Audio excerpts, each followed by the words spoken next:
literally eating better little by little, cutting one thing at a time.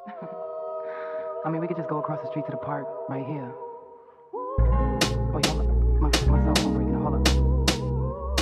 I made a pasta dish, and I put scallions in there, chopped up some sweet bell peppers, onions, garlic, minced garlic in a jar, and put black pepper in it. I put the cheese sauce. The cheese sauce I used was Newman's Own roasted garlic Alfredo sauce. I used 2 cans of that. The pasta I use, I forgot the name of it, but they look like little seashells, and that's the pasta I use. And I think that's everything I can remember that I put in there. Oh, I grated Parmesan cheese in there. And the Parmesan cheese I used was the Mediterranean Parmesan cheese. I also purchased that at Aldi. Anything different outside of the plain regular products, I always love trying new products. And yeah, that's it.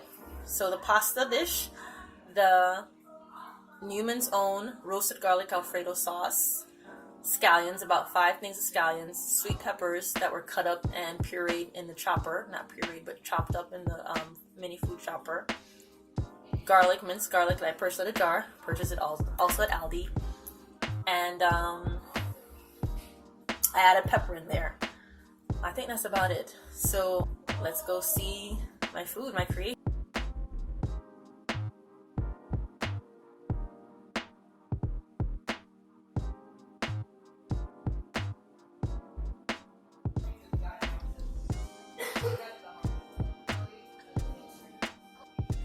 One thing I forgot to mention, when I'm making pasta, I mean, you know how it says on the package when you're making pasta to make it al dente.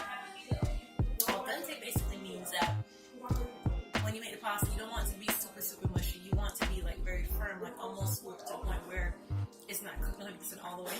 You can still add ingredients and it'll still continue to cook and it'll continue to meld the flavors together. So when I made my pasta, I didn't make it cook exactly all the way. It was like very firm to bite.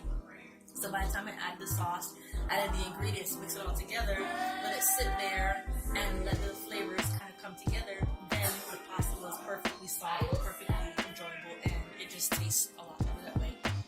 I've been buying, here and there, organic foods, vegan foods. So it's a slow process, but it's definitely a process. And this is an effort to try and eat better. I have a bunch of meat in the freezer right now, and the meat does last long because I don't cook as regularly as I should. But the goal is to cook more often, but when I'm cooking, to use less meat and more vegetarian dishes. And little by little, I've been doing a lot of research. I've been reading up on vegan recipes and what to use and how they're doing it, and there's really so many things that you can do. A lot of it is just lack of knowledge and lack of information, why people think you cannot go vegan, and it just takes time to learn. Just like with anything, you want to, when you're pursuing something, whether it be a career or you're pursuing how to anything, whatever it is that you want to do, it takes time to learn. You have to learn these things. So if you're going to go vegan, you have to learn new recipes, you have to research. It's all a normal process. Even like if you want to go natural with your hair, you're not going to know how to take care of your hair right away.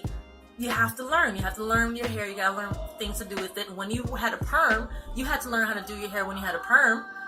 It's the same thing. It's a learning process. Right now my kids are here and making a lot of noise. They're singing. One of their cousins is here, so they're just having fun singing. They just love Broadway musicals, so they always like to sing and make up a whole lot of noise. Y'all make me want to sing. Y'all together again.